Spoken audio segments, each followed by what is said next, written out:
everybody, it's me, Chef Dorian, and another episode of I'm Having a Party, so what are you bringing? Today, we have an amazing guest, and I am so privileged to have him on. He is one of the greats, and he has worked with some amazing artists. I'll let him tell you about that.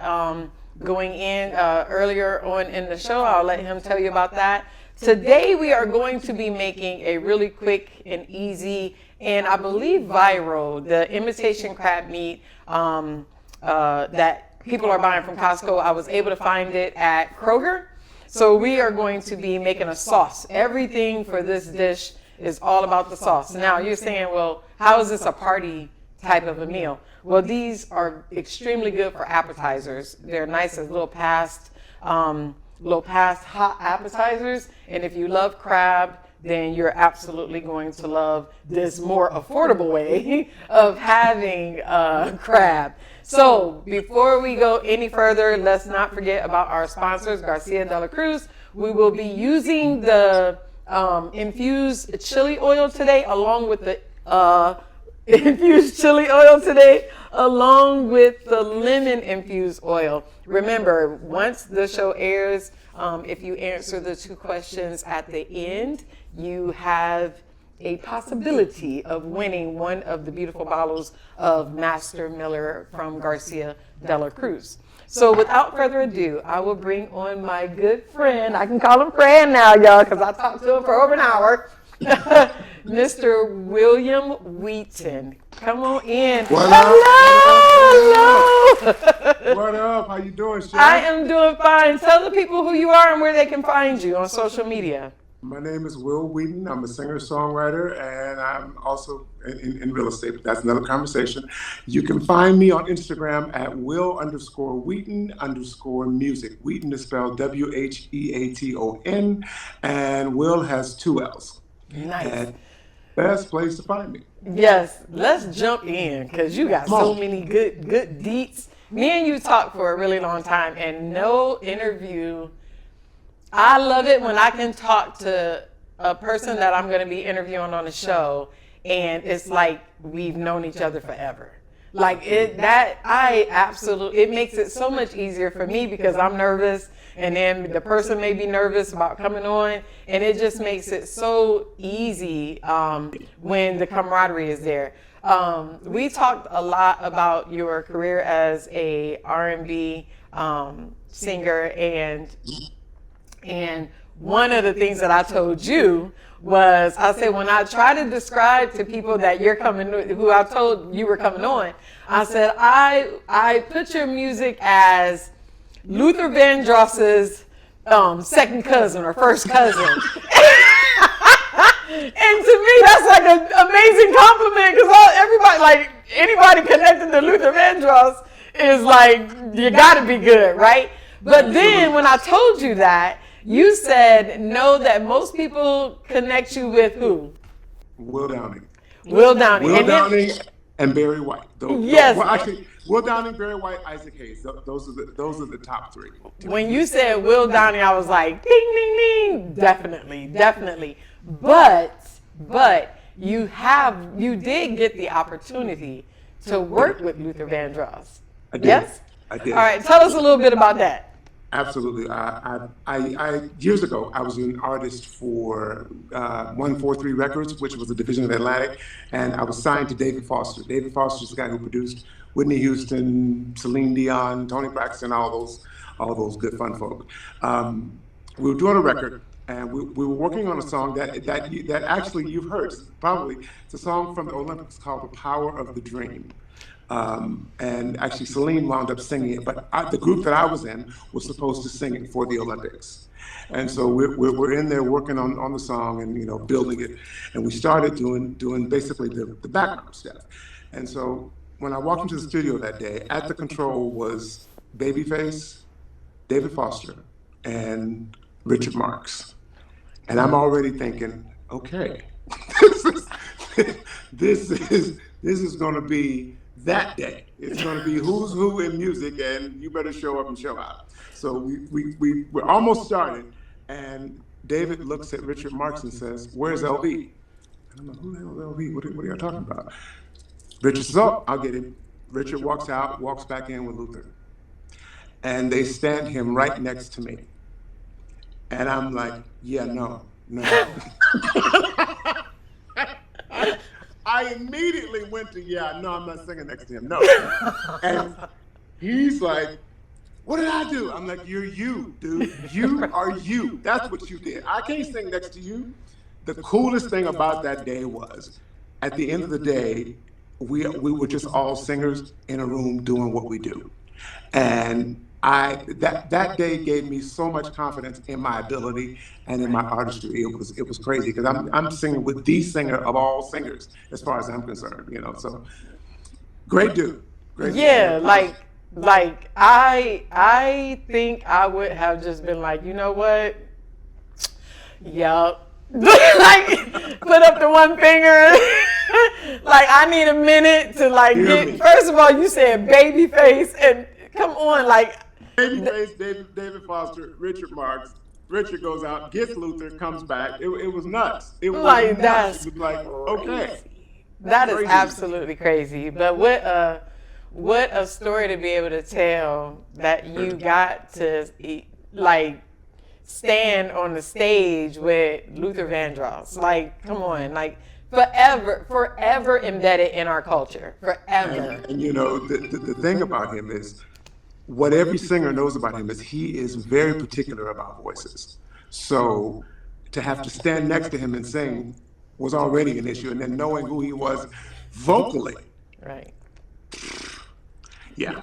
I drove home on cloud 27 that day. Man, look, heaven, you was like Jesus. It was up. I made it up here, but I'm really down here. Right, exactly. But how humbling is it for him to have the attitude like, what's the big deal? You know what I mean? Like, who am I? You know what I'm saying? And that's good to know. He literally was like, what did I do? I'm like, dude, you're you. That's what you did. But the coolest thing about it was, when we started singing, when he opened his mouth and started singing, it was like listening to a record.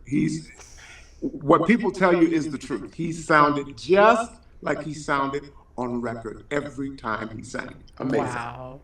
Just amazing. A beautiful, he was a gift to us, for real. Yes. He was an absolute gift, and he is very much so missed, especially this day and age with music being the way that it is. So let's talk about your career as a singer. I went and I listened to some of your music on YouTube, and I stalked some of that. Yes, sir. I saw some of the old videos, and you being all suave and all in yourself. No.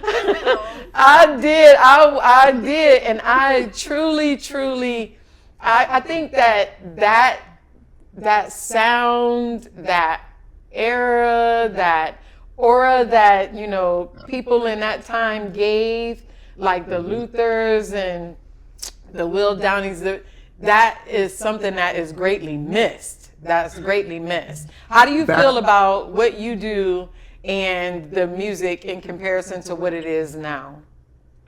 So there are some artists now that are coming up that are really starting to give me the feeling of, you know what?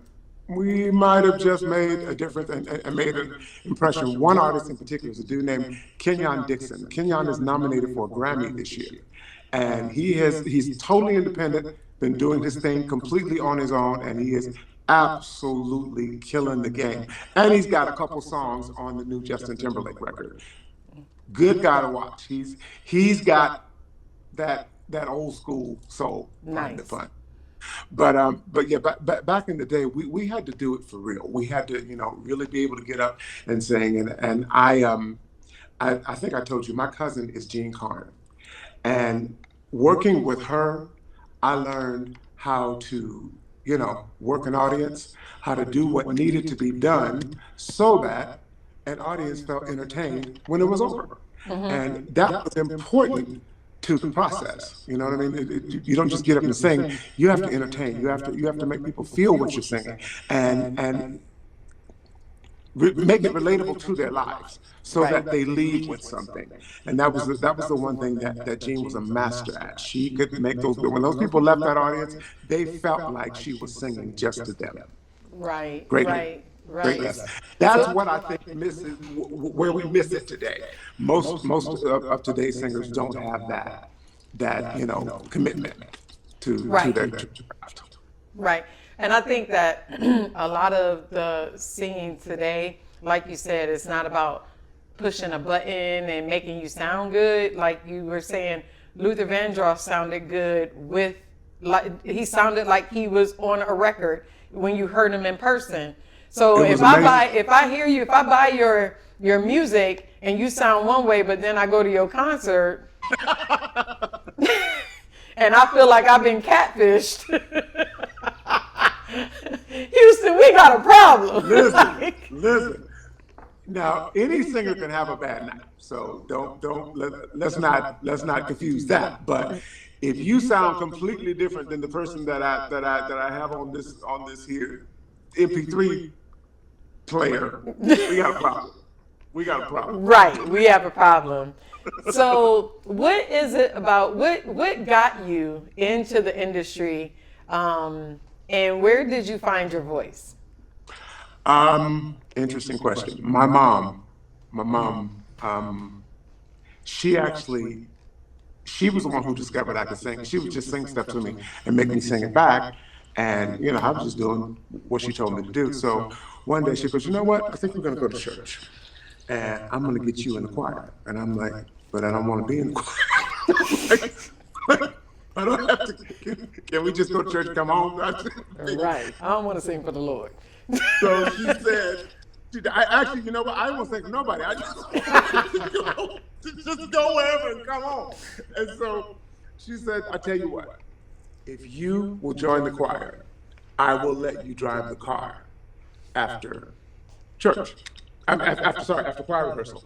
So I started singing in the choir just to drive the car. I didn't care about singing. It was not of interest to me at all until the day they gave me a solo. And I sang the solo and I got applause. And when that happened, I didn't have to drive the car anymore. And I started singing for any reason. I'm like, well, people like it when I do that. Got it. I'm in. Right. And that's, that instant gratification. Absolutely. And I realized that, something I could do could make people feel a way, a good way. And I dug that. Always have. Right. So. I think that as creatives, again, I have this conversation a lot of time with people that I interview because I interview creatives, whether it be you making something, you're cooking something, or you're a singer, or whatever the skill may be. I think that when we find that place of I can make you feel, I can almost control your feelings by what it is, my service that I'm giving you, right? Like I know from a chef's point of view, when I hear people and all I hear is silverware clanking, or I don't hear anybody talking, and it's total quiet. Exactly. And when I go in and everybody is just into their food, their eyes are closed. Some people may take off their shoes. I'm like, I got you. I'm coming back. You definitely gonna hire me again. I hit you where your heart. I hit you dead smack in the heart. I got you remembering grandma. Yes, exactly. And that feeling you want to experience that feeling again, and you always associate the person with that feeling who can make you feel that way. And absolutely. People don't understand. That's why your name means so much on your product, whatever it is. Like if for you, it's for singing. If your voice can make me look at my husband differently, then look, I'm going to every concert. I'm buying every record. Look, I'm streaming all your music. You on my playlist. You coming to Valentine's Day anniversaries. You have become part of my family. But think about it. That's what those big artists did. We associated them to those special occasions. To special moments in our lives. Exactly. And we remember them today. Absolutely. And we remember them Absolutely. today. So that's not a bad thing. That's a good thing. Right, I That's get it, definitely I a get good thing. How many babies was made from Babyface and Luther Vandross? A bunch of them. Bunch of them. Hear me? Right. So, I mean, and then you look at that kid and be like, I remember that night.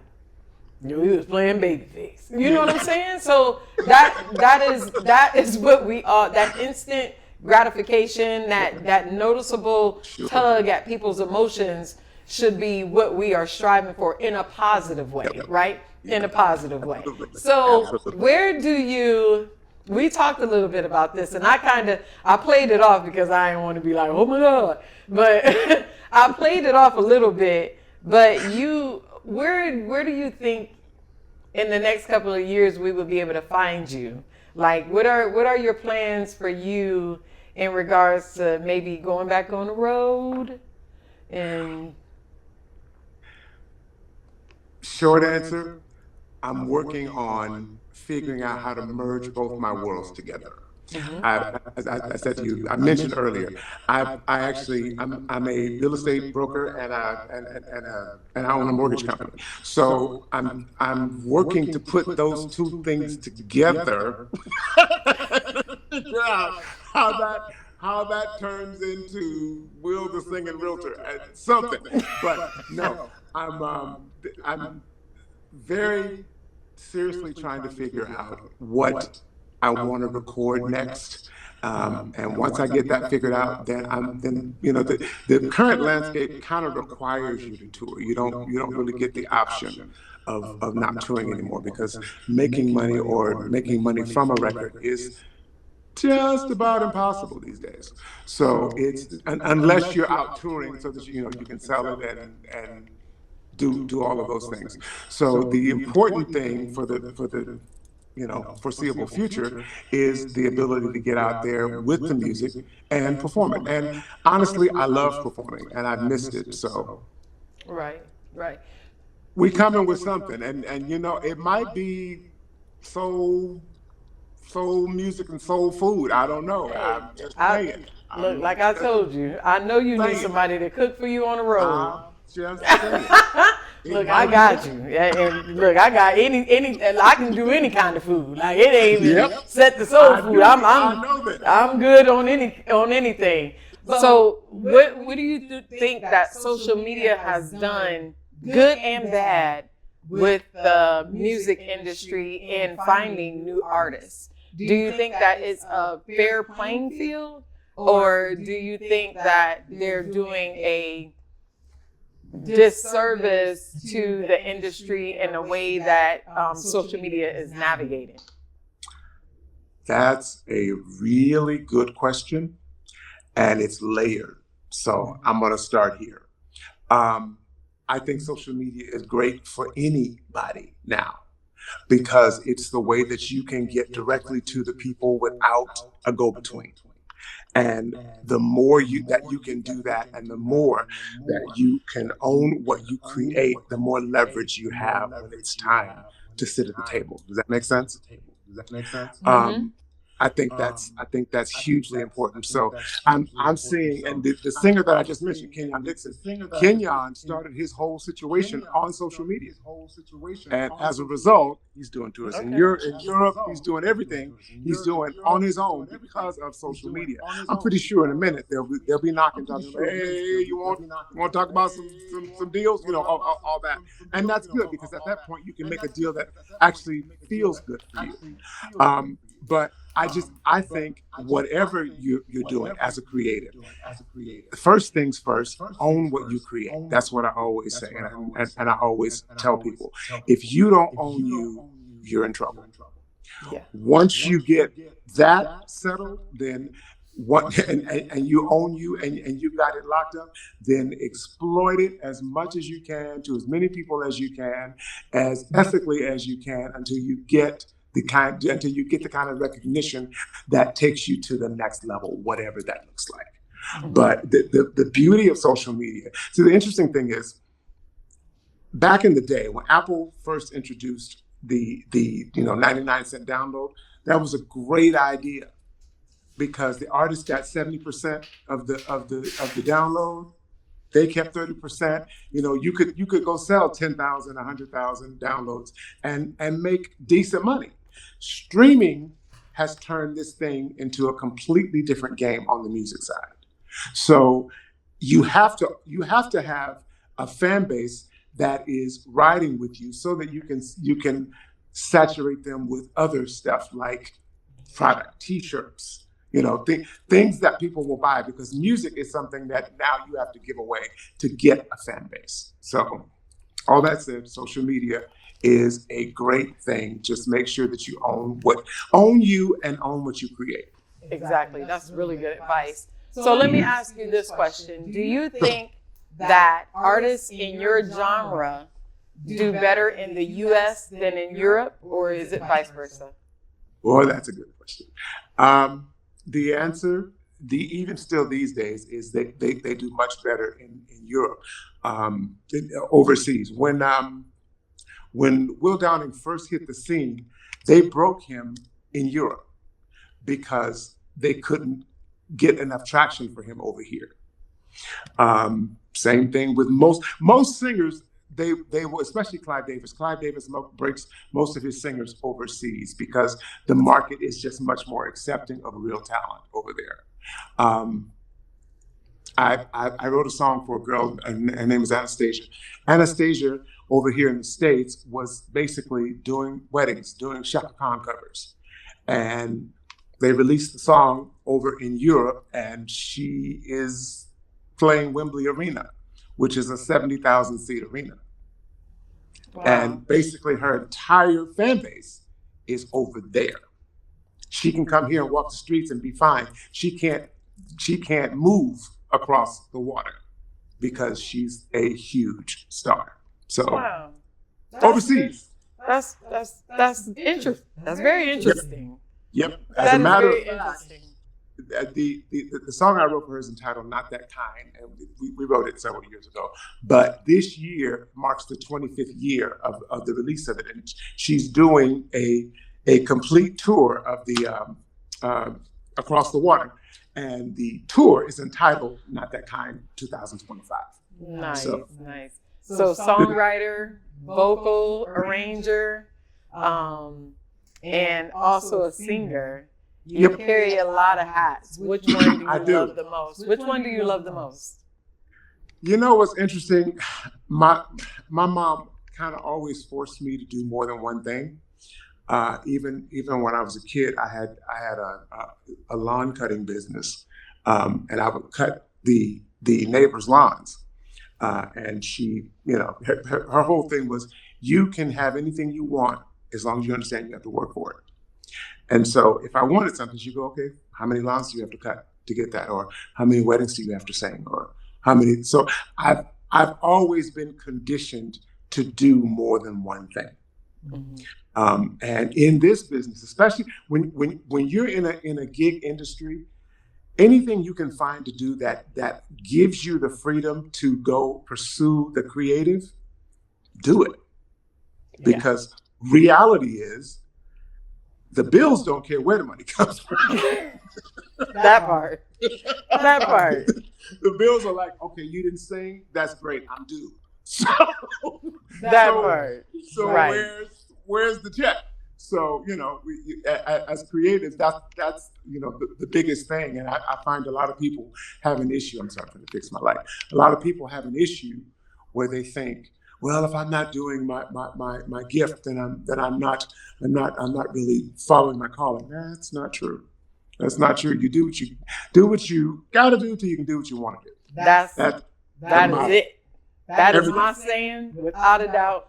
For years, I did what I had to do, right? Until I could do what I wanted to do. And if my bills don't care where you get the money from, just make sure that I am paid on time. A bill will never respect your hustle. Never. Only respect. You gonna do what you gotta do. Whatever that is, right? That is, bills don't care about your hustle at all. Try to make sure it's legal if you can. Just try to. You do your best at keeping it legal. Do your best, without a doubt. We talked about what you want to do and how you are trying to find a way to tour and to maintain your business and your in real estate. Number one, I want to let people know you are based out of California. Yep. You are based out of California. When me and you were talking, we had talked for a little bit, and I said, "Well, where you at?" You said, "California." I said, "Wait a minute, hold on, you safe? Like, You said, "Are you all right?" I said, "Are you all right? Like, you okay, right? Like, you ain't got to do this if you ain't good." But you said you were safe, you were fine, and our hearts and prayers are still going out to the people that were affected with those fires or whatever. And you know, it's just crazy and devastating. It's just crazy. Like this, 2025 was supposed to be our year of just decompressing, but man, we have been hit like with some crazy men. With some craziness already, and it's still January.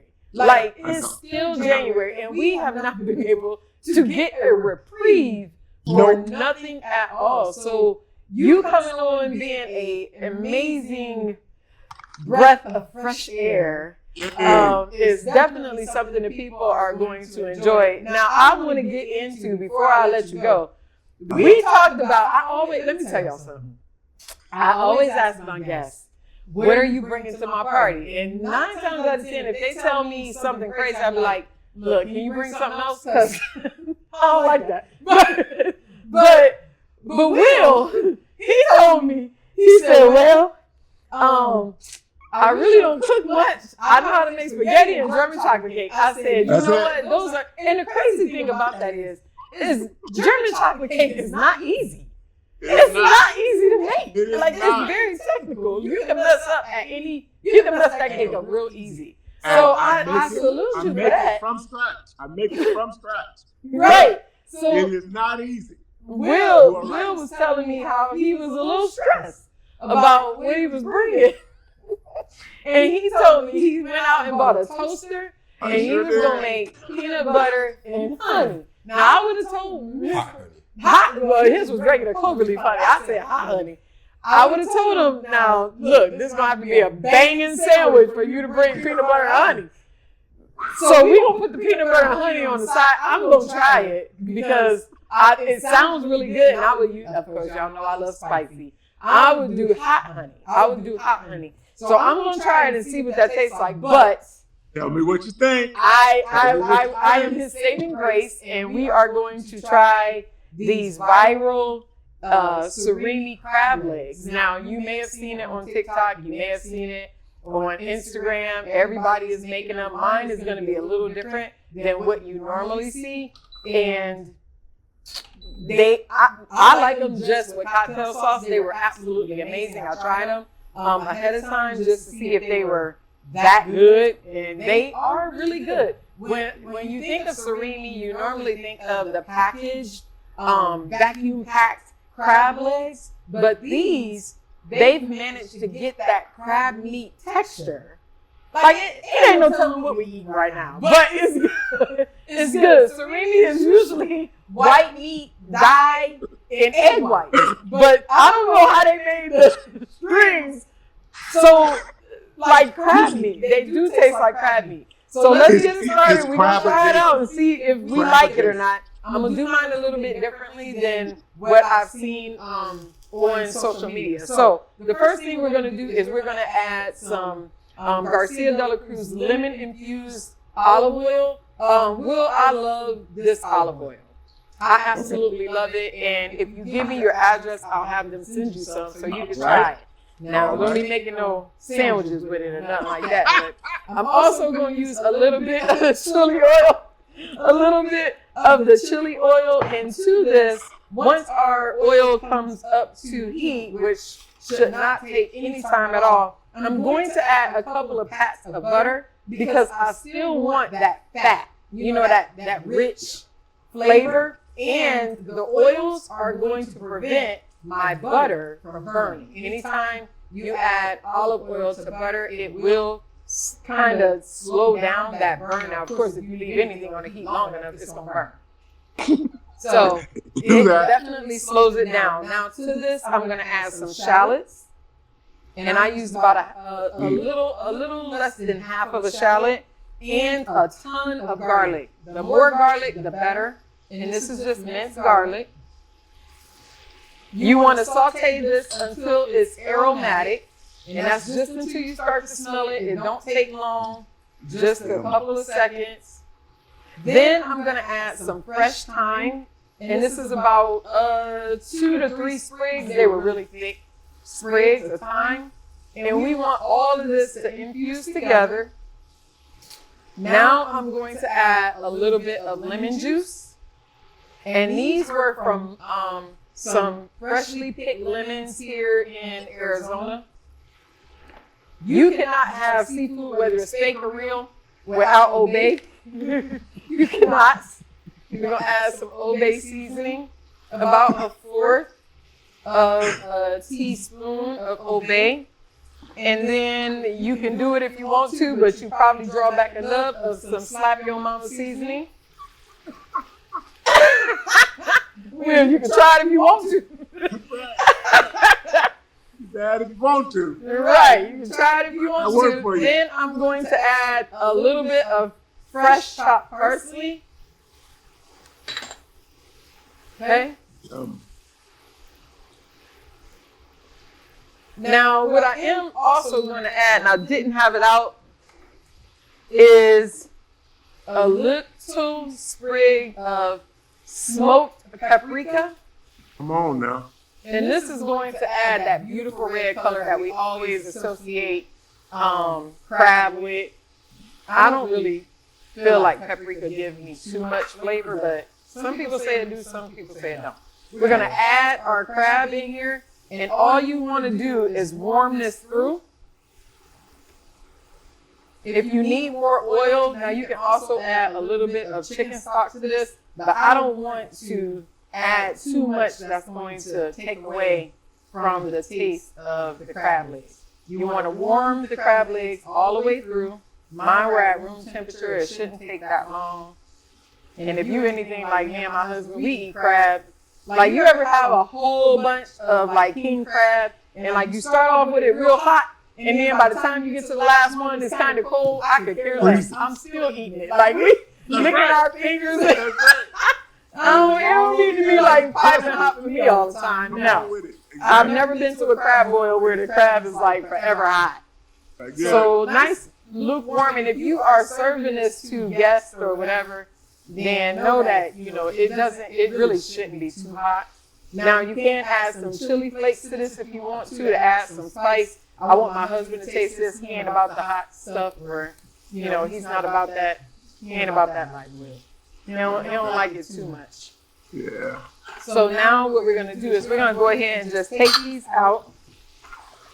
And that oil and that butter will adhere to the crab very well. Yum. And it's super simple, very quick. It makes it look like you have worked your little heart out Like when you've done absolutely nothing but made some sauce. See how quick that was, Will? See? It's hot. Mm-hmm. Mm-hmm. And you say it's crab. You say it's crab adjacent. Crab adjacent. It tastes just like crab. Good. You gotta try it. All right. All right. Yeah, that is really, really good. Letting production have some. That's really good. Okay. I'm gonna hit up Costco and Kroger. And Yeah, it's make it do really what it good. do. You see what I know? The look was like, oh, okay. Ain't that weird? You see the bite? Yep. It's like crab meat. It tastes just like crab meat, Will. You gotta try it. Oh, okay. Will, thank you so much for coming on. I really appreciate it. You have been a gem in coming on here and allowing us to take up some of your time and just giving us some insight on what it's like to be you and in your life and in your world and we really do appreciate it over here. And I appreciate you as well. I've been a fan since Master Chef, and I enjoyed. You were a person that I could feel through the camera. I'm like, that's a real one right there, and I appreciate that. So thank you very much. It is my I really honor. appreciate it. I will continue to follow you, and I hope you continue to follow me. I hope that I pray that I can continue to make, you know, along with people like you who've been in this type of business for a really long time. This side of the world is still very new to me, and I hope that I'm doing it justice and keeping everybody proud. You know what I mean? Like just doing my part to try to stay as, you know, as focused as I possibly can. Even when you want to pop off, you know better. You can't do that. You know you better not. No. Don't do that. So, you know, I really do appreciate you guys not just laying the foundation for other R&B artists and other musical artists, but for laying a foundation for all of us.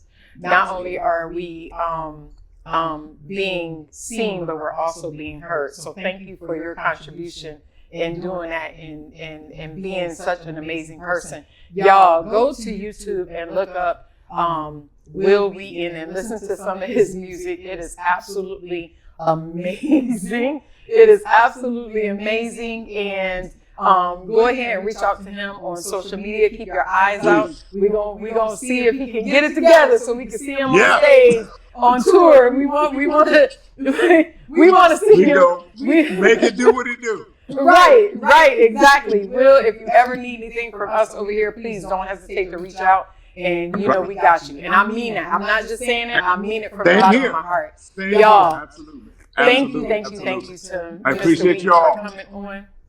Y'all, we are about to. We're doing really good with these interviews and with the show. We're praying for some big things to happen with So I'm Having a Party. What are you bringing? I know the title is long, but you know, as you can see, my invitation list is very eclectic. It's some of everybody. It all goes back to food and just being a creative and being somebody who, like we said in the interview, who loves that instant gratification. But when you get a room full of creatives together, nothing but good things could possibly happen. And y'all, when you please like, share, subscribe, turn on your notifications so that when these interviews go up, you get notified and you can be the first to win. All right, y'all. Another episode. I don't know what it was, but okay. Another episode down, and y'all, thank you so much for tuning in. Until next time, what I say to one, I say to all: watch and pray, live holy every day. In Jesus' name, amen. Yeah.